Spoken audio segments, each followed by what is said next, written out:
खर्च अदा नहीं करने पर दोस्त ने किया दोस्त का कत्ल। राजेंद्र नगर के बुधवेल इलाके में एक हौलनाक वाकया पेश आया, जहां साई कार्तिक नामी नौजवान को उसके करीबी दोस्त ने कत्ल कर दिया। जराये के मुताबिक साई कार्तिक ने अपने दोस्त सिद्धार्थ रेड्डी से 8 लाख रुपये कर्ज लिए थे, लेकिन रकम वापस न करने पर दोनों के दरमियान तनाव बढ़ता गया। जब सिद्धार्थ ने बार बार पैसों का तकाजा किया तो साई कार्तिक ने न सिर्फ टाल मटोल की बल्कि मुबैना तौर पर उसे धमकियां भी दी। गुज़िश्ता रात दोनों अपने एक और दोस्त के साथ कमरे में मौजूद थे और शराब नोशी कर रहे थे। नशे की हालत में साई कार्तिक और सिद्धार्थ रेड्डी के दरमियान शदीद झगड़ा हुआ, जो आखिरकार मौलिक हमले में तब्दील हो गया। सिद्धार्थ ने साई कार्तिक पर हमला करके उसे मौके पर ही हलाक कर दिया। बताया जा रहा है कि साई कार्तिक का ताल्लुक वरंगल से है, जबकि मुलजिम सिद्धार्थ रेड्डी का ताल्लुक पुलवेंदुला से है। दोनों हाल ही में राजेंद्र नगर के बुधवेल इलाके में मुकीम थे। पुलिस ने मुकदमा दर्ज करके तफ्तीश शुरू कर दी है और मुलजिम को जल्द ही गिरफ्तार किए जाने की तवक्को है। चैनल को लाइक करें, शेयर करें और फॉलो ज़रूर कर लें।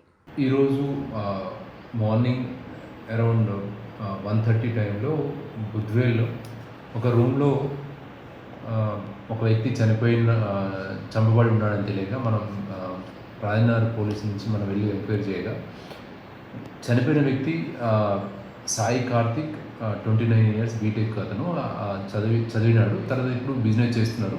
అది కూడా గోలీ సోడా బిజినెస్ స్టార్ట్ చేసినారు. దాంతో పాటుగా ఇప్పుడు ఎవరైతే దీంట్లో అక్యూజ్డ్ ఉన్నాడో సిద్ధు రెడ్డి, వీళ్ళిద్దరు కూడా ఫస్ట్ ఫ్రెండ్స్గా ఉన్నారు. 4 ఏళ్ల నుంచి ఫ్రెండ్స్గా ఉండే ఈ సిద్ధు రెడ్డి ఫస్ట్ వైఫ్ విడిపోవడానికి కారణము ఈ సాయి కార్తిక్ మరియు అతని స్నేహితులని, అదేవిధంగా ఈ బిజినెస్లో ఇది ఒక 6 లక్షలు సిద్ధు రెడ్డి ఇవ్వగా ఆ డబ్బులు రిటర్న్ ఇవ్వట్లేదని కక్ష పెంచుకొని రాత్రి వీళ్ళు ప్లాన్ ప్రకారం, సిద్ధారెడ్డి ప్లాన్ ప్రకారం మందు తెప్పించి ఇద్దరికి తాపిస్తూ, తర్వాత ఇంకా మళ్ళీ సెకండ్ టైం కూడా మందు తెప్పించి అంటే తాపించిన తర్వాత మత్తులో అక్కడే ఉన్నటువంటి ఆ రూమ్లో ఉన్నటువంటి సిలిండర్తో, అదేవిధంగా కూరగాయలు కట్ చేసి కత్తితో పొడిచి ఈ సాయి కార్తిక్ని చంపడం జరిగింది. తనని వెంటనే మళ్ళీ ఇంకొక ఫ్రెండ్ అయినటువంటి నవీన్ని కూడా చంపాలని ప్రయత్నం చేస్తున్నా పారిపోయాడు. అక్కడ ఉన్నటువంటి పబ్లిక్ తన్ని